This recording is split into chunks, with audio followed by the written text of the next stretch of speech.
welcome back to another video about books. Again, book recommendations we're doing again today. This is part 2.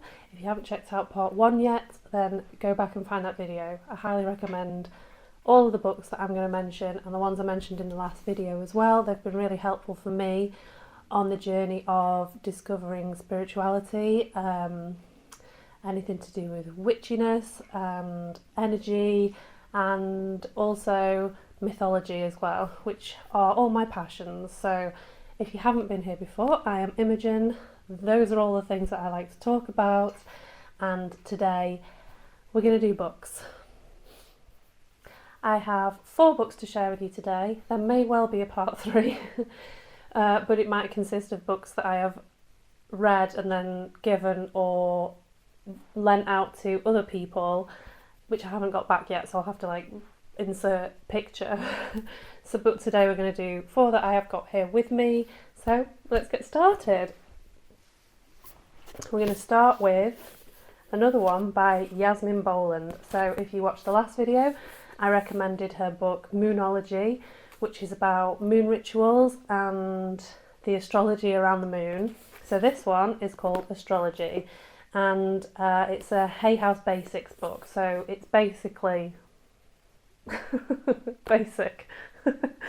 It is the basics of astrology, and it will tell you everything that you need to know to discover your own astrology, your birth chart, and the meaning behind it all. And I recommend it because a lot of people with astrology, they might know their sun sign or their star sign, and then they get a little bit lost. And I am one of those people too, and especially when it comes to things like houses. So I need help with those things, and it's a really good reference book. As you can see, I've kind of bookmarked the places which are significant to me, but also it's really good for finding out about the people that you love and the people that you have in your life as well. So that is my number 1. Number 2 today is by Lisa Lister. It's called Witch, and I'm recommending Lisa Lister on the whole as a writer, not just this book in particular. Obviously this book is what it says. It's about being a witch, and it's kind of a modern take on how to incorporate that into your everyday life, and it's a great starting point for people who don't know anything. It's got a lot of basic information in. I'll just read a little bit off the back. So it tells you about moon cycles, the wheel of the year, and the Sabbats, which I covered in my last video if you want to know what that is. Using your intuition, divination tools, how to do rituals and cast circles, altars, and then herbs and crystals. It says discover and work with the 5 different aspects of the witch: the force of nature, the creatrix, the healer, the oracle, and the sorceress, and rediscover your powers and manifest your reality with spellcasting. So I have only read this book once, so and I did definitely get some things out of it, and it was very interesting and eye-opening for those sort of things. I may well dip into it here and there again in the future if there's things I need clarification on.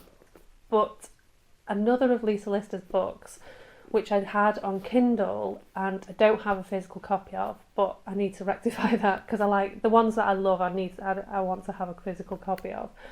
Is called Code Red, and it's about using your period and the cycles in your period to your advantage, and what you should be feeling and doing with your energy in different stages of your cycle. So you have your spring, summer, autumn, winter. Spring is pre-ovulation, summer is ovulation, autumn is premenstrual, and then winter is menstrual. So it kind of, that explanation in itself explains how your energy will be or should be in those different phases. So I found it absolutely eye-opening and fascinating, and I read it for the first time many years ago. It's going to be probably about 10 years ago, maybe a bit more.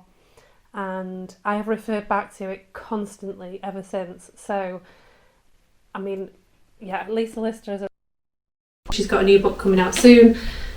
I do recommend this book if that's what you're interested in or want to know more about, but also recommending Code Red as well. And yeah, if that's what you want to know more about.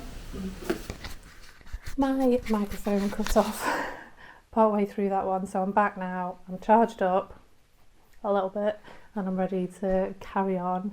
So sorry for the change in sound quality that just happened. It's just one of those days. Okay, now I'm going to get into some more sort of mythology books, because mythology is what I'm studying and it's what I'm really passionate about, and I love to connect the academic and the energetic and work with both of those to do with goddesses and ancient mythology. So the next book is called Venus and Aphrodite, History of a Goddess by Bettany Hughes. I bought this in a bookshop purely for the title and the cover because I thought it was beautiful. So it's quite historical in that it tells you the origins of Aphrodite and, you know, what came before her, because Aphrodite wasn't kind of just plucked from thin air. There was iterations of the same thing from other ancient societies, and then obviously she was the ancient Greek goddess of love and beauty.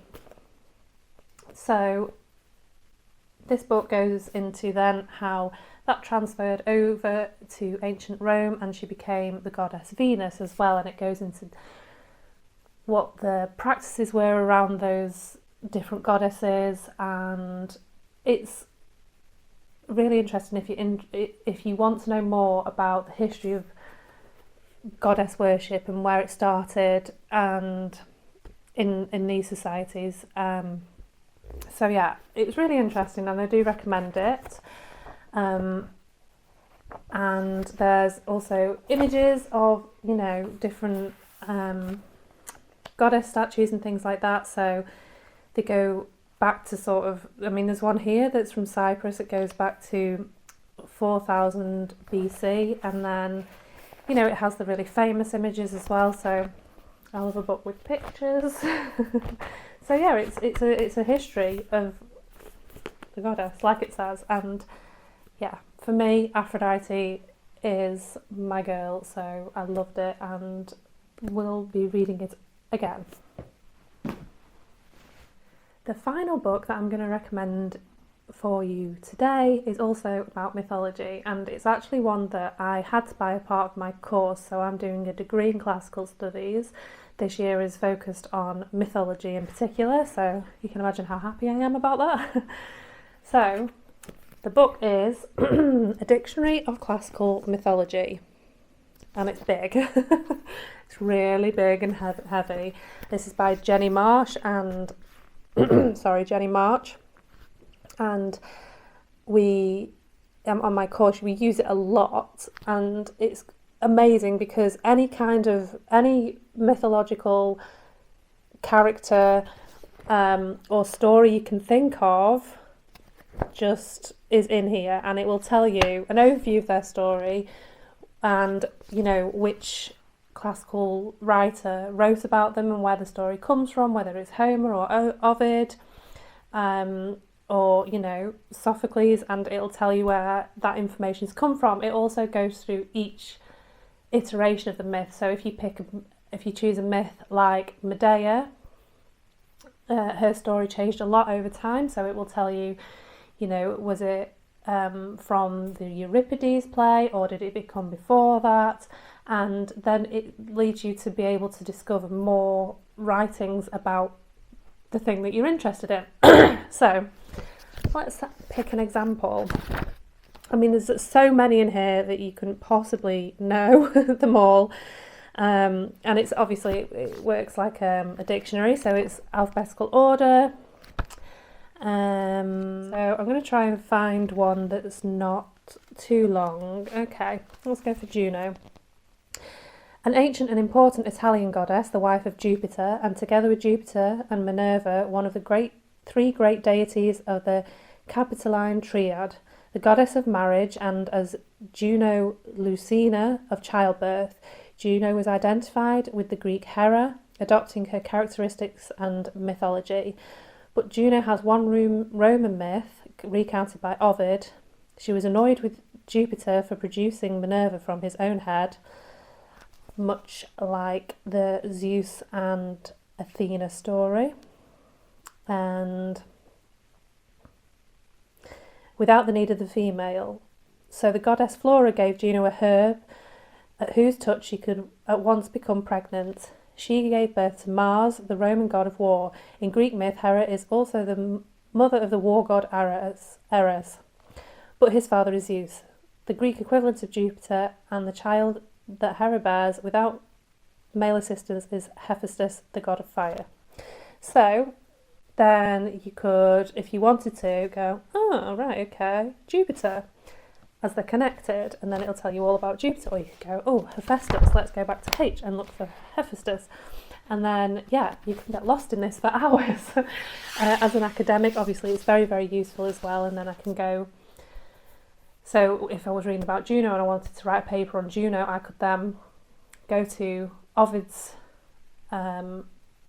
work which she featured, and then I could look into her and look into that myth and find out where that story goes and who else it involves, and then I could come back to this, and yeah, it's a whole cycle, and I just love it. So if you are into mythology and you want just quick fire explanations of a character's myth, then this is what you want, and I will treasure this book for the rest of my life, no doubt, and I will use it to help my children with their work when they do history, and, you know, anyone else.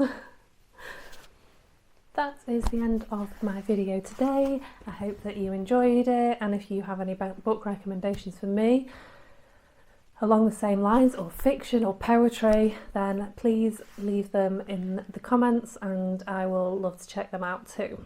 I love book recommendations and I would really appreciate it if you would subscribe to my channel and like this video and share it where you can, because then I will carry on doing this and keep making more and keep helping people, hopefully. So that's everything for today's episode, and I hope you enjoyed it, and I will catch you again next time. Mwah.